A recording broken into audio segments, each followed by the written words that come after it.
기도밖에 없습니다 라는 제목으로 함께 말씀을 나누겠습니다. 한국교회 성도들은 하루 평균 24분을 기도한다고 합니다. 한국기독교 목회자 협의회에서 비개신교인 1000명, 개신교인 2000명, 목회자 802명을 대상으로 한국인의 종교생활과 신앙의식 조사를 실시해서 지난 7월 9일에 이같이 밝혔습니다. 개신교인 5명 중에 1명, 즉 22.5%는 기도를 하지 않는다라고 답했고, 기도한 성도 가운데 10분 이하로 기도한다는 응답이 29.7%로 가장 많았습니다. 그러면 여기서 질문 하나 하겠습니다. 우리 푸른숲교회 성도들은 요즘 솔직하게 얼마나 기도하십니까?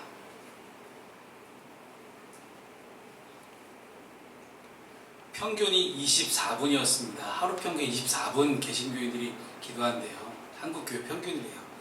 자, 여러분들은 평균을 깎아먹는 사람입니까? 아니면 평균을 올리고 있는 사람입니까?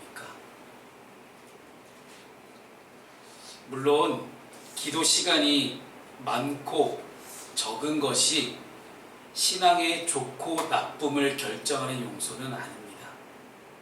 그러나 우리가 기도해야만 하는 이유에 대해서 생각을 해본다면 너무나 많지만 기도하지 않을 이유는 하나도 없습니다. 오늘 본문은 너무나 유명한 이야기거든요. 히스기야 왕이 죽을 병에 걸렸는데 하나님께서 히스기야 왕의 수명을 15년이나 연장시켜 주신 사건이에요. 너무 유명한 성경 속의 이야기지만 이 유명한 히스기야 왕의 기도 이야기를 들으면서 신앙생활 오래 하신 분들 다 알고 계신 이야기잖아요. 근데 다 아는 이야기지만 여러분 정말 히스기야처럼 간절한 심정으로 기도하십니까?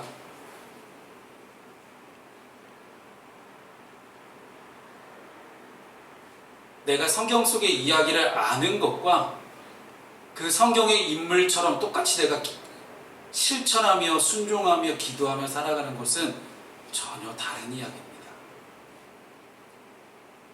오늘 누구나 뻔히 다 아는 이야기 하겠습니다.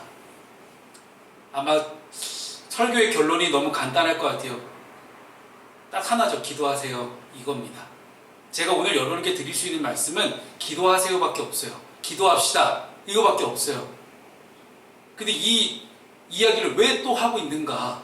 안 하니까요. 여러분이 정말 히스기야처럼 간절한 마음을 가지고 기도하기를 바라는 그런 목사의 마음으로 저는 여러분에게 또 똑같은 이야기를 할 겁니다. 아마 우리 교회의 가장 어린 아이미가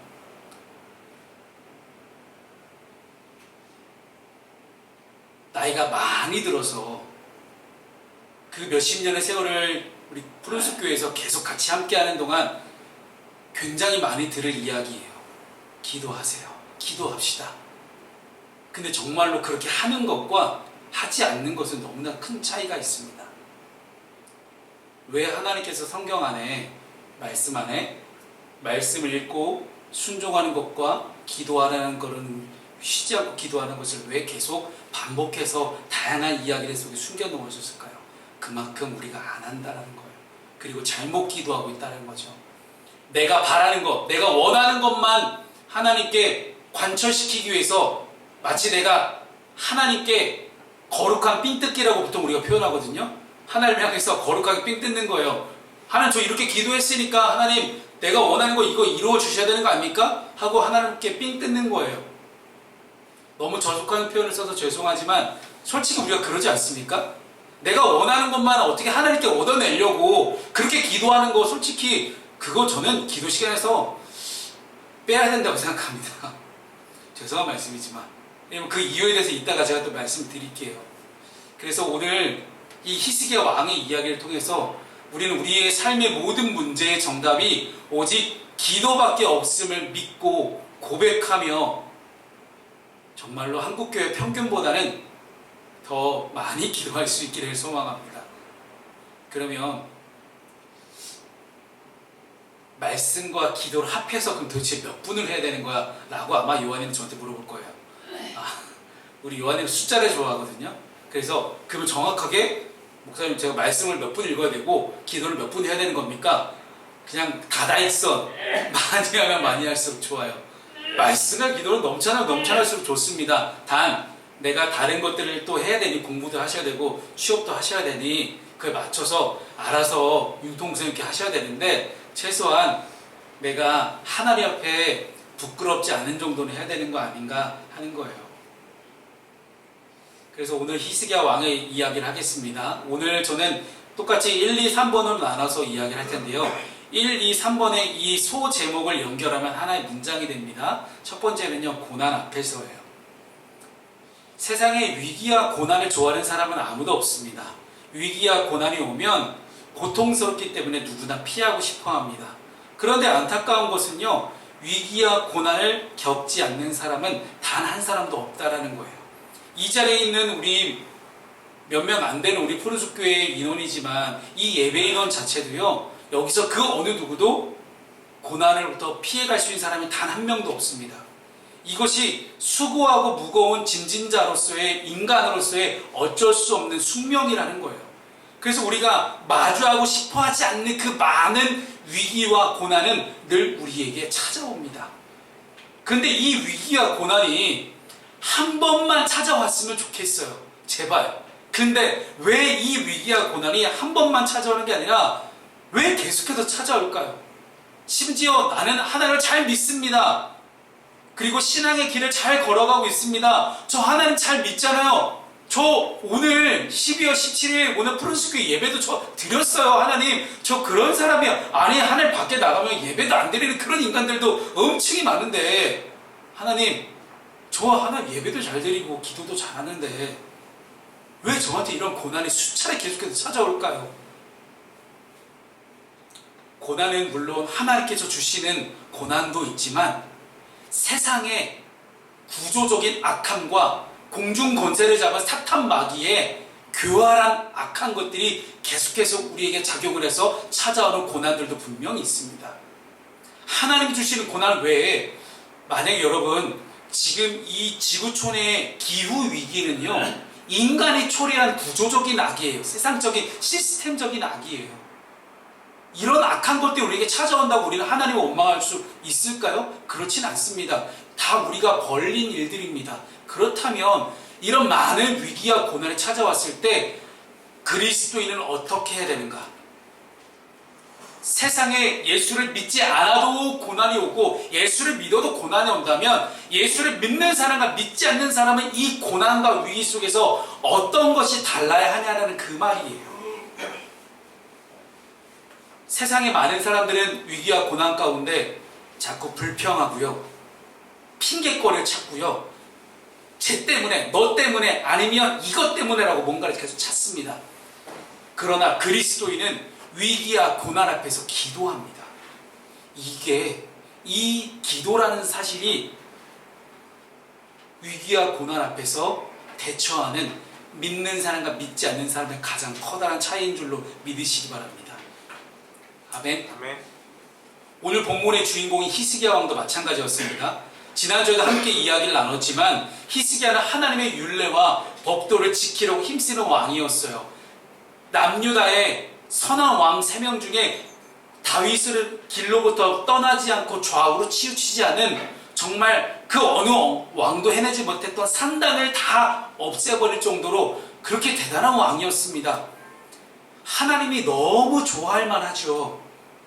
그런데 이렇게 신앙의 길을 걸어가기에 열심을 내었지만 이렇게 선한 삶을 살았던 하나님께 칭찬받았던 히스기야까지도 위기와 고난은 찾아왔습니다. 첫 번째 위기가 뭐였죠? 아수르의 공격을 받았잖아요. 아수르가 북이스라엘 멸망시키고 바로 그대로 남유다까지 그대로 쳐들어옵니다. 그리고 심한 욕을, 비방을, 조롱거리를 다른 신하와 백성들 앞에서 듣고 있는 거예요. 봐라, 너희 하나님이 너희를 구원할 줄을 봐라. 뭐 구원할걸? 야, 니네 왕은 너희들 구원할 힘이 없어. 그러니까 당장 아수르의 왕에게 항복해라라는 그런 조롱을 계속 듣습니다.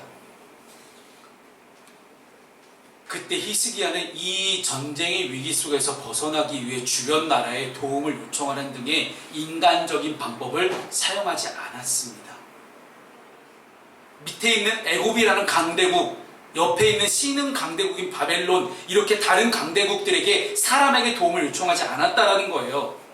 오직 하나님을 의지하고 하나님께 기도함으로 위기를 극복하려 했습니다. 그 결과 하나님은 아수르의 손에서 남유다를 구원해 주셨습니다. 히스기야는 하나님의 도우심으로 큰 위기를 극복한 후에 이제 좀 살만하겠다, 이제 좀 됐겠지 라고 생각했을 수도 있어요. 그런데 안도의 한숨 내신 지 얼마 안 됐을 때 갑자기 또 다른 고난이 그에게 찾아왔으니 죽을 병이 걸리고 만 겁니다. 오늘 본문의 1절 말씀을 함께 읽습니다. 자, 시작. 그때 히스기야가 병들어 죽게 되매 아모스의 아들 선지자 이사야가 그에게 나와서 그에게 이르되 여호와의 말씀이 너는 집을 정리하라 내가 죽고 살지 못하리라 하셨나이다. 아멘. 아멘. 아수르의 압박에서 좀 벗어나서 이제 좀 살만해졌는가 싶었더니 갑자기 얼마 살지 못하고 죽을 거라는 통보를 받아요. 그것도 하나님께. 너무 이런 걸 빼박이라고 하거든요. 빼도 박도 못하는 진실. 하나님이 죽을 거라고 했으면 당연히 죽겠죠. 그때 히스기야의 마음이 어땠을까요? 여러분들이 만약 히스기야라면 어떤 마음이실 것 같아요? 하나님 진짜 너무하신 거 아니에요? 이게 맞지 않을까요? 왜 나에게 이런 고난을 계속 주십니까? 심지어 이 소식을 전달해 주는 사람이 이사야 선지자예요. 이스라엘 사람들이 유대인들이 가장 존경하는 선지자가 1순위가 이사야라고 합니다. 이렇게 대선지자 이사야가 찾아와서 히스기야 왕에게 너 이제 죽을 거야. 이게 너무 분명하잖아요. 하나님 도대체 저한테 왜 그러세요? 뭐 하나님이 너 나에게 모욕감을 줘서 이러진 않을 거 아니에요. 아무도 안 웃는군요. 영화를 안 보셔서. 그런데 히스기야는 또다시 찾아왔던 이 절체절명의 위기 앞에서 인생을 포기하지 않습니다. 하나님이 죽을 거라고 얘기하셨으면 이거는 거의 100% 확실한 일인데 하나님도 죽을 거라고 말씀하셨던 이 위기 속에서, 고난 속에서 그는 살 길을 찾아요. 신앙을 버리지 않습니다. 한국교회 성도들이 교회를 떠날 때 인생의 고난과 어려움 속에서, 역경 속에서 교회를 떠나는 일들이 많다고 합니다.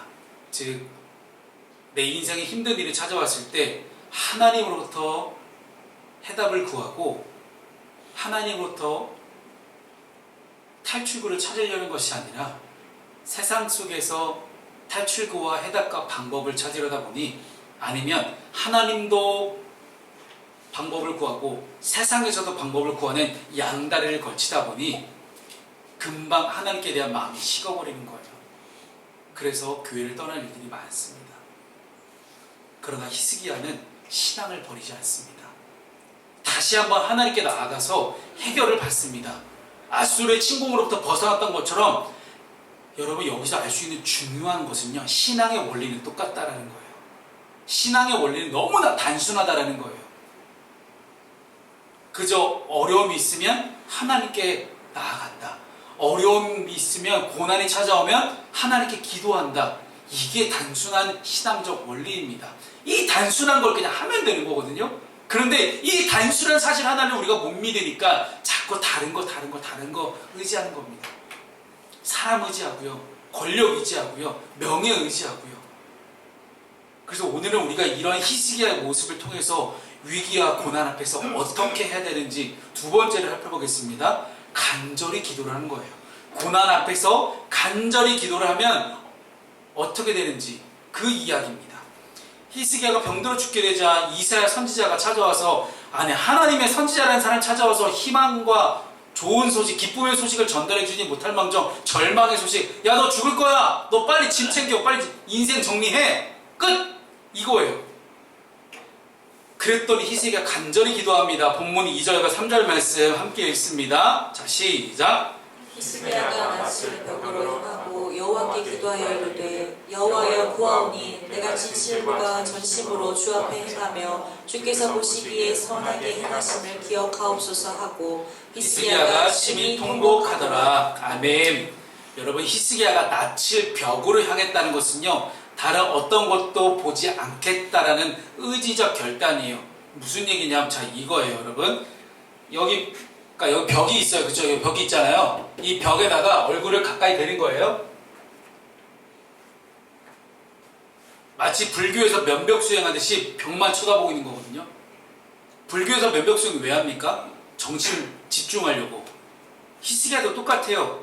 사실 불교의 면벽 수행보다 우리 히스기야가 먼저 했네. 면벽 기도의 원조는 히스기야인 것 같습니다. 자, 하나님을 감히 우리가 눈으로 볼 수 없으니 벽을 향해서 얼굴을 대고 다른 거 하나도 바라보지 않고 하나님만 바라보겠다는 그런 의지적 결단이에요. 그리고 하나님께 집중해서 기도합니다. 그리고 히스기야는 하나님께 자신이 진실과 전심으로 주 앞에 행하며 주께서 보내시기에 선하게 행한 것을 기억해 달라라고 그렇게 말합니다. 여러분, 여기서 진실과 전심이 중요합니다. 평소에도 하나님께 진실하게 그리고 전심으로 살았던 사람이에요. 그러니 평소에도 진실과 전심으로 살았던 사람이니 위기의 순간에도 진실과 전심으로 하나님께 기도할 수 있었다는 거예요. 여러분, 제가 가끔 그런 예를 들잖아요. 10년 만에 연락한 친구가 돈 1,000만 원 빌려달라면 빌려주겠냐고. 10년 동안 연락 한 번도 없었는데 세상에 그런 친구에게 돈 빌려줄 사람이 어디 있겠습니까? 똑같아요. 우리가 평소에 하나님께 진실과 전심으로 기도하고 하나님의 마음을 알고 하나님과 마음과 통해서 하나님의 뜻을 알고 하나님께 늘 하나님과 소통하고 살아왔던 사람은요, 위기 속에서 고난 속에서도 흔들리지 않고 하나님께 똑같은 마음으로 진실과 전심으로 하나님께 우리는 집중할 수 있다는 거예요. 그런데 평소에 하나님께 아무런 마음을 들이지 않다가 나한테 위기만 찾아오면 하나님 제발 하나님 전심으로 기도합니다. 그게 전심 맞아요? 솔직히 그걸 전심이라고 할 수 있겠냐고요. 하나님도 아세요. 이 위기만 벗어나면 이놈의 인간이 또 나를 떠날 것을 분명히 아세요. 그러니 하나님도 전심으로 우리한테 해주시겠냐고요. 여러분, 관계라는 게 그렇습니다. 제가 우리 청년들한테 많이 했던 이야기인데요.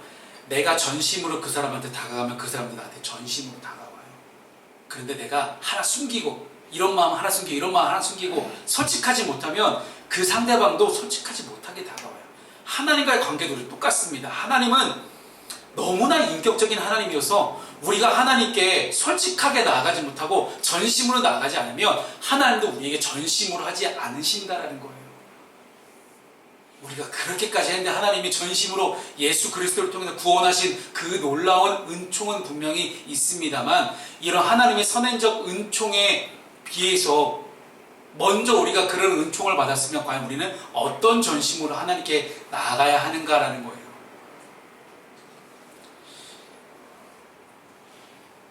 왕이라는 사람이, 한 나라의 왕이라는 사람이 높은 자리에 딱 올라가서 하나님, 제가 병이 들었습니다. 저를 구원하여 주시옵소서 하면서 멋들어지게 있어 보이게 기도할 수도 있거든요. 그런데 히스기야는 그런 왕의 체면 따위 중요한 게 아니에요. 지금 내 생명이 이제 곧 끝날 위기에 처해 있으니 아주 간절하게 애절하게 전심으로 그냥 벽만 바라보면서 기도합니다. 하나님은 이렇게 자신만 바라보고 간절히 부르짖는 이 히스기야의 기도에 응답하십니다. 그리고 살려주십니다. 아멘이십니까? 아멘. 여러분, 간절한 기도에는 응답이 반드시 따라옵니다. 우리가 기도할 때 이런 자세가 필요합니다. 위기와 고난을 만났을 때 오직 하나님만을 바라볼 수 있는 그런 집중력, 영적인 집중력. 근데 이런 집중력이 언제 나오느냐? 평소에 나오는 거예요. 우리 요한이도 이제 국가고시 몇 번 치렀잖아요, 그죠? 시험 볼 때 집중력이 언제 나와요? 평소에 어떻게 공부하냐에 따라 다르거든요.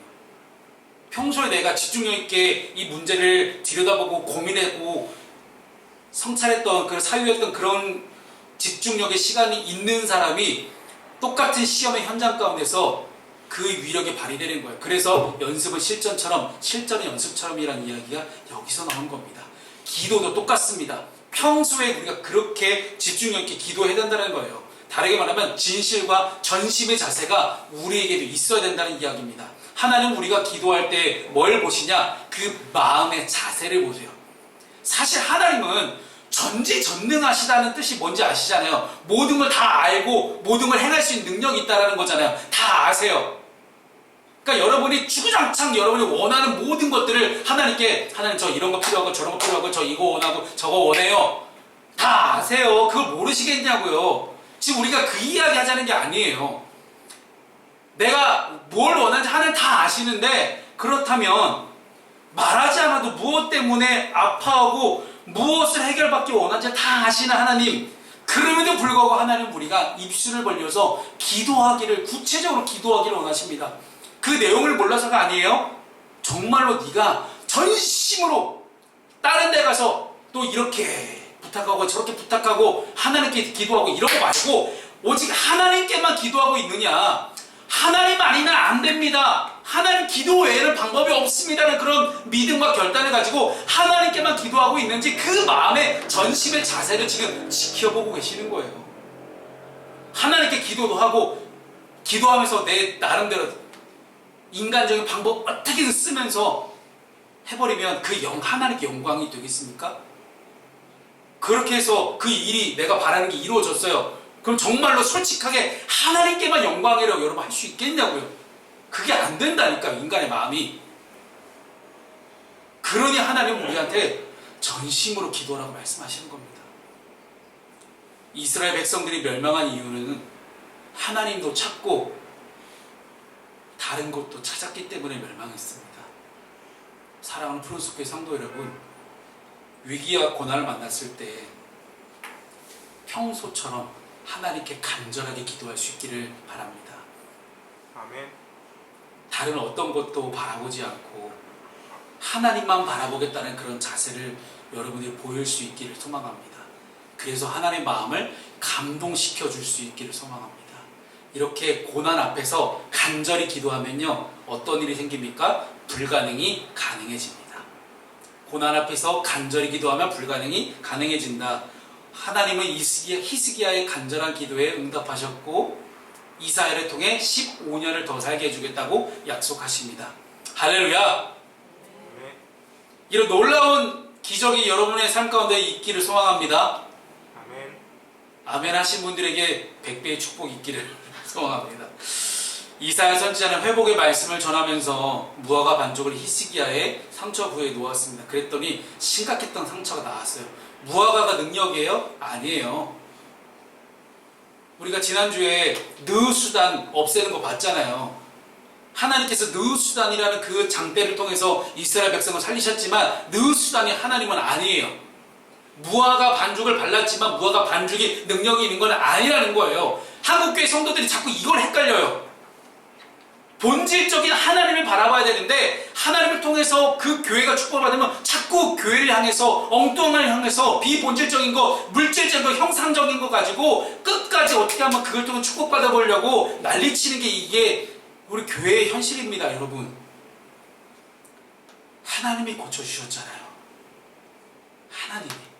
하나님은 지극히 평범한 무화과 반죽을 사용해서 생명을 살리는 도구로 사용하셨어요. 저는 여러분들이 그랬으면 좋겠어요. 너무 여러분 평범하시잖아요.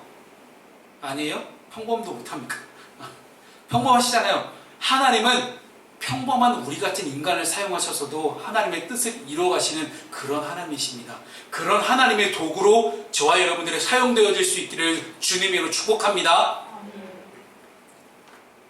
이처럼 하나님은 우리 주변에 있는 놀라운 일들을 일으키시는데, 히스기야는 이게 진짜 웃긴 게 사람 마음이 그래요. 이사야 선지자, 아니 보통 사람들은 이사야 선지자가 와서 무화과 반죽을 바르면 낫는답니다 할 것도 나왔어요. 근데 이 상처 부위가 나았음에도 당장 상처는 나는데 정말 제가 죽지 않을까요? 정말 저 안 죽는 거 맞아요? 라는 그런 의심을 또 하기 시작합니다. 이게 진짜 인간이에요. 그죠? 그리고 여러분들의 모습과 너무 똑같습니다. 아마 저라도 그럴 것 같아요. 상처는 낫게 해주셨는데 목숨은 어떻게 하실 건지 마치 어린아이처럼 하나님 앞에서 징징대고 있는 그런 모습이잖아요. 하나님이 이런 히스기야의 간청을 꾸짖지 않으시고 또 응답해 주십니다. 왜? 간절하게 기도했기 때문에. 히스기야가 하나님을 향한 마음이 어떤 마음인지를 아시니까 징징거려도 그래 내가 또 사인 줄게. 이사야 선지자는 히스기야에게 해 그림과 징표를 줄 것인데 그림자가 10도 나아가는 것과 10도 뒤로 물러가는 것 중에 하나를 고르라고 말합니다. 그래서 오늘 본문의 9절부터 10절까지의 말씀이 그 내용이에요. 여러분, 해 그림자가 10도 나아가는 것, 즉 지금 우리도 계속 시간이 흐르잖아요. 지금 12시 5분이거든요. 이제 바로 6분 바뀌었습니다. 5분에서 6분으로 바뀌는 건 쉬워요. 왜? 이게 자연 법칙이니까. 자연 법칙대로 시간이 흘러가는 건 맞는데 시간이 거꾸로 뒤로 돌아가는 게 과연 될까요? 그겁니다. 히스기야 입장에서도 생각해보니까 하나님이 진짜 하나님의 응답이면 시간이 앞으로 흘러가는 거 말고 뒤로 흘러가게 해주세요라는 그런 너무 말도 안 되는 요구를 하나님께 합니다. 근데 하나님 또 응답하십니다. 상식적으로 불가능한 일인데 그 불가능을 하나님은 가능으로 응답하시는 하나님이 우리가 믿는 하나님이십니다. 아멘. 하나님은 히스기야 바로 눈앞에서 해 그림자가 10도 뒤로 물러가게 해주세요. 그러면 갑자기 또 궁금하잖아요. 그 당시 해 시계가 있었을까? 갑자기 궁금해진 거에서 인터넷을 열심히 또 찾아봤더니 이때 당시에 남유다 이스라엘 뿐만 아니라 고대 근동 지방에 해 시계를 어떻게 만들었냐면 약간 디귿자 형태로 돌을 쌓았대요. 디귿자 형태로 돌을 쌓았을 때 해가 뜨는 동쪽으로 이쪽 하나 두고 그 다음에 쭉 하나 만든 다음에 해가 지는 쪽으로 서쪽으로 또 하나 또 만들었다는 거예요. 그래서 해가 넘어갈 때 이쪽 벽에서 그림자가 생기잖아요. 이쪽 벽에 생기는 그림자가 이쪽 긴 쪽으로 그림자가 쫙 비춰지는 거예요. 그거를 가지고 사람들이 시간을 판단했다고 얘기합니다. 이게 솔직히 남유다에서 만든 건 아니고 메소포타미아 문명에서 만들었던 그런 해시계라고 합니다. 그래서 이 해 그림자가 10도 앞으로 나가냐 뒤로 가느냐 이게 해가 딱 뜨면서 정오했을 때는 아예 그림자가 없을 거잖아요. 그 쪽으로 넘어가면 그때부터는 이쪽에서 그림자가 긴 면으로 생기기 시작하는 거예요. 이해가 되시죠? 그 그림자 이야기하는 겁니다. 상식적으로 불가능한 일인데 그게 가능으로 이루어집니다. 그리고 히스기야는 자기 눈앞에서 그 기적을 바라보았으니 얼마나 입이 안 다물어지겠어. 그리고 하나님의 영광을 찬양했겠죠. 이 사건은 하나님이 어떤 기적도 행하실 수 있는 그런 전능하신 분이심을 우리에게 보여주는 사건입니다. 사랑하는 푸른숲의 성도 여러분, 하나님은 전능하십니다. 믿으십니까? 아멘. 불가능을 가능케 하시는 그런 하나님이십니다. 믿으십니까? 아멘. 여러분의 어떠한 삶의 위기와 고난 앞에서도 하나님은 해결할 수 있는 그런 만능 해결사를 믿으십니까? 아멘. 진짜 믿으세요? 아멘이 짜하시는데 안 된다고요. 지금 그런 믿음이면 지금 전심으로 믿어야 된다고요. 마가복음 9장 23절이 그렇게 말씀합니다. 함께 읽습니다. 시작. 예수께서 이르시되 할 수 있거들이 무슨 말이냐? 믿는 자에게는 능히 하지 못할 일이 없느니라 하시니 아멘. 아멘. 이게 믿음이에요. 우리는 믿음으로 하나님 놀라운 역사를 경험할 수 있습니다. 우리의 믿음의 대단해서가 아니에요. 믿음의 대상이 너무나 대단한 대상이기 때문입니다. 그리고 예수님은요, 우리에게 직접 또 말씀하십니다. 마태복음 17장 20절에서 이렇게 말씀하십니다. 함께 읽습니다. 시작. 진실로 너희에게 이르노니 만일 너희에게 믿음이 겨자씨 하나만큼만 있어도 이 산을 명하여 여기서 저기로 옮겨지라 하면 옮겨질 것이요 또 너희가 못할 것이 없으리라. 아멘. 어떤 믿음이에요? 겨자씨만한 믿음. 그 보잘것없는 믿음.